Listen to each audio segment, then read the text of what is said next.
Yesterday, we were hoping to do an interview with Kathy Engelbert. She's the WNBA commissioner.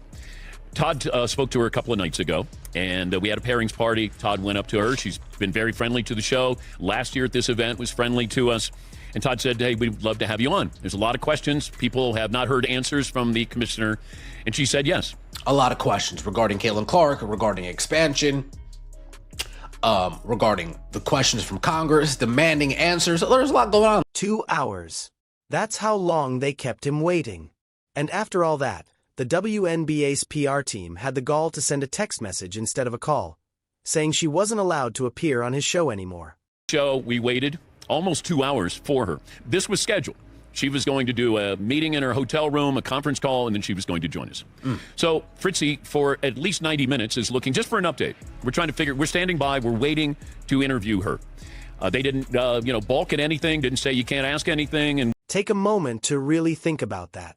The commissioner of a professional sports league had agreed to the interview. It had been hyped up all day, and then her own communications staff pulled the plug on her, as if she were a junior employee who needed sign-off just to speak. That single moment tells you almost everything about where the WNBA stands right now. But the bigger issue isn't just that she didn't show up. It's what that no-show says about a pattern that's been building for months. We'll get into that. The commissioner said that the WNBA staff, the PR staff, said that she is not allowed to do this. The WNBA PR staff, who should, I guess, be working for her, and she's the one that sends out word, hey, make sure that we cover this issue in terms of PR. Hey, make sure we cover this. Now they're reaching out to her and saying, hey, Kathy, keep your mouth shut. They would prefer that she did not do this. Okay. You're the commissioner, and you're listening to the PR department, which is fine, but did you check with PR before you said yes? Dan Patrick has interviewed Roger Goodell, Adam Silver, and Rob Manfred on his show. Commissioners running billion-dollar leagues, each carrying real legal headaches, labor fights, and scandals of their own. They still sat down and answered the tough questions, because that's simply what serious league leaders do. Meanwhile, Kathy Engelbert was standing just 50 yards away on a golf course, practicing her putting, while Dan's producer kept texting for an update. 50 yards away, not on a flight, not in a meeting, not dealing with any emergency. Just chipping golf balls while the scheduled interview quietly fell apart. You're the commissioner, and you're listening to the PR department, which is fine, but did you check with PR before you said yes to us? We promoted it all day yesterday. Now, look, I know people get... And here's where the story takes a strange turn. According to Dan, it wasn't Engelbert who called off the interview, it was her PR staff. In other words, the head of the league was reportedly overruled by the very people who work for her. Which raises a question nobody at the WNBA has bothered to answer. Who is actually in charge here? It's all soft. It's not real. It's a fake league, Dan. It's a fake league. And I'm sure that had something to do with it. But she went on a radio station in Kansas City, but from what I was told, she was only going to be asked about expansion. They were not going to be, tough questions. To his credit, Dan tried to take the high road. He said he'd have been totally fine if she simply chose not to come on. That's a reasonable decision for anyone to make. What bothered him was everything else. The initial yes, the 2-hour wait, the build-up, and then a last-second text cutting her out. That's not a scheduling mix-up. That's a decision made on the spot, while she was already at the event, to simply cut off contact with one of the biggest names in sports media. So the real question is, what were they so worried about? A lot of questions regarding Caitlin Clark, regarding expansion, regarding the questions from Congress, demanding answers. There's a lot going on in the WNBA. So yesterday, after the show, we waited almost 2 hours. The questions Dan planned to ask weren't designed to trap her. Caitlin Clark. League expansion. The ongoing congressional inquiry into the league. These are the exact stories that have dominated sports coverage for months. The ones fans actually want answered. Compared to what Adam Silver or Roger Goodell regularly face, these were fairly gentle questions. And still, the WNBA couldn't get its commissioner to show up and answer them. That should worry anyone who genuinely wants to see this league succeed, because leagues that dodge accountability don't earn trust, they lose it. Every avoided question chips away at credibility the WNBA can't afford to lose. We reached out to the WNBA all morning long. We need to just give us a comment. Does anybody have a comment on this? Is anybody there at the office? We couldn't get a hold of anybody.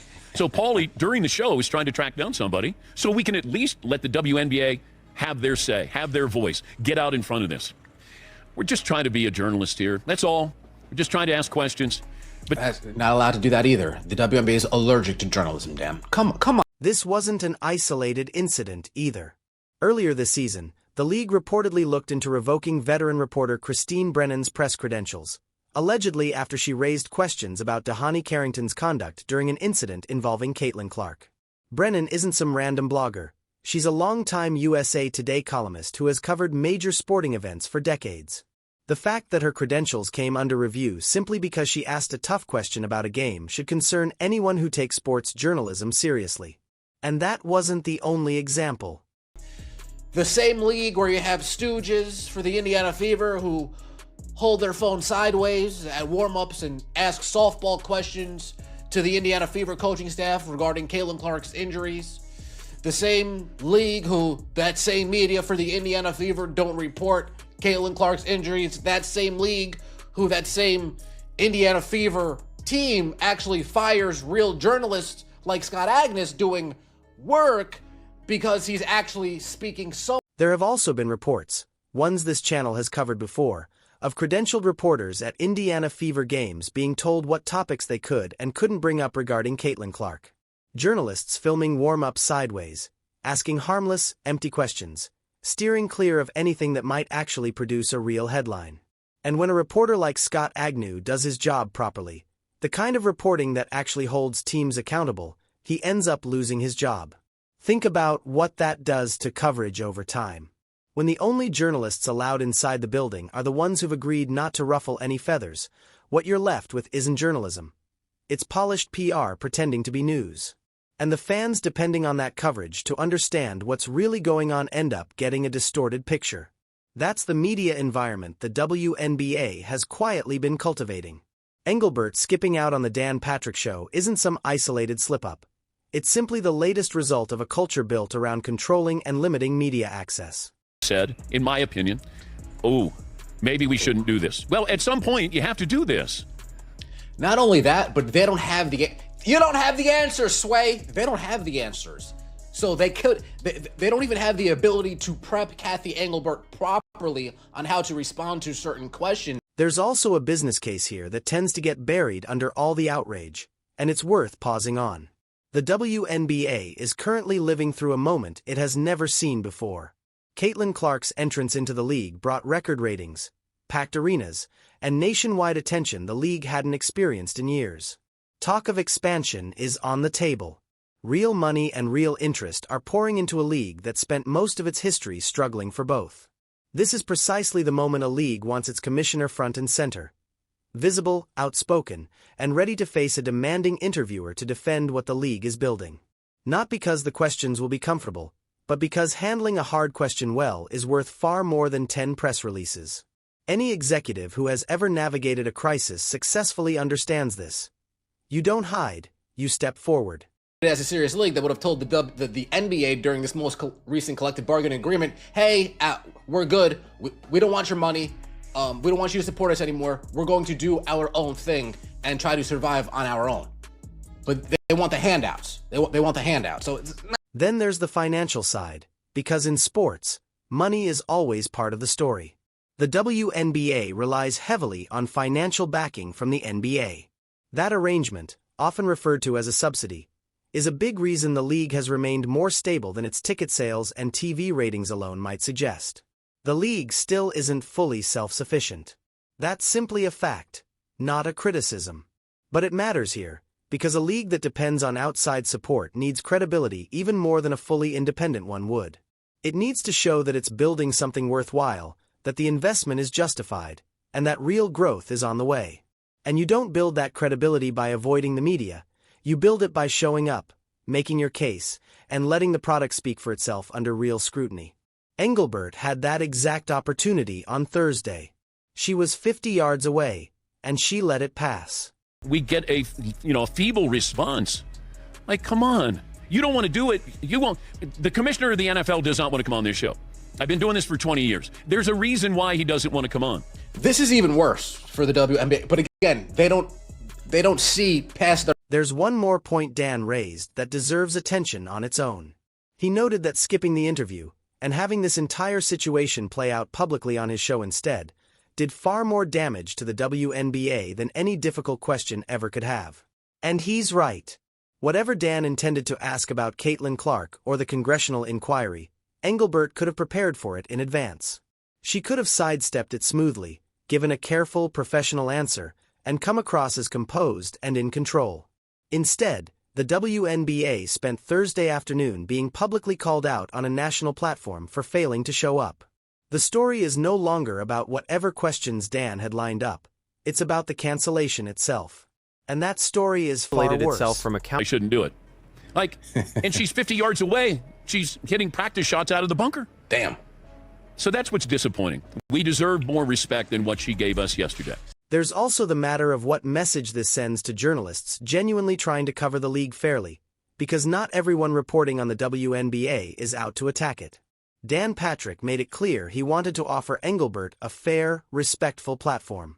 He pointed out that he'd had good interactions with her before, that this wasn't some kind of ambush, and that he was simply extending an honest invitation.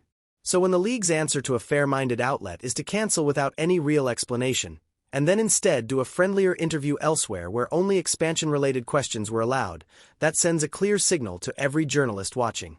You're welcome in the building, but only if you agree beforehand not to ask anything meaningful. Reporters who won't accept that deal, people like Christine Brennan or Scott Agnew, end up pushed aside or removed entirely. The result is a league that has successfully shielded itself from accountability while also cutting itself off from the kind of serious coverage that builds real, lasting credibility. That's a trap, and the WNBA keeps sinking further into it. To ask anybody tough questions. Players, coaches, staff, not allowed to ask any of them tough questions. You know, we see that with the Indiana Fever. They have whoever that is standing, hey, you can ask a question. You can't ask a question. That's going to be a hard question. You can't ask a question. So that's how it is in the WNBA. It's all soft, Dan. There's also the matter of what message this sends to journalists genuinely trying to cover the league fairly, because not everyone reporting on the WNBA is out to attack it. Dan Patrick made it clear he wanted to offer Engelbert a fair, respectful platform. He pointed out that he'd had good interactions with her before, that this wasn't some kind of ambush, and that he was simply extending an honest invitation. So when the league's answer to a fair-minded outlet is to cancel without any real explanation, and then instead do a friendlier interview elsewhere where only expansion-related questions were allowed, that sends a clear signal to every journalist watching. You're welcome in the building, but only if you agree beforehand not to ask anything meaningful. Reporters who won't accept that deal, people like Christine Brennan or Scott Agnew, end up pushed aside or removed entirely. The result is a league that has successfully shielded itself from accountability while also cutting itself off from the kind of serious coverage that builds real, lasting credibility. That's a trap, and the WNBA keeps sinking further into it.